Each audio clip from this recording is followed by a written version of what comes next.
ગાયની આવી સેવા જોઈ શ્રી ગોવર્ધનનાથજી બહુ જ પ્રસન્ન થયા. શ્રી ગોવર્ધનનાથજી તેને દર્શન આપતા, વનમાં છાક વાટતા ત્યારે તેને લડુઆ 4 આપતા. તેમાંથી તે વૈષ્ણવ 2 લડુઆ રાખી દેતો અને તે રાત્રિના ખાતો.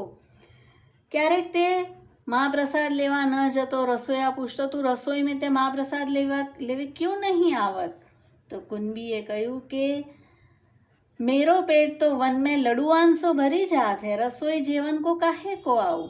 रसोईया ने कही तो को लडुआ कहाँ ते मिले? वैष्णव ने कही लडुआ तो मोको श्री गोवर्धननाथ जी वन में जब छाक बाटत है तब देत है. रसोईयाए श्री गोसाईजीने કહ્યું महाराज श्रीजी आपको लडुआ देत है. श्री गोसाईजी कहे यह ऐसो ही सेवा पदार्थ है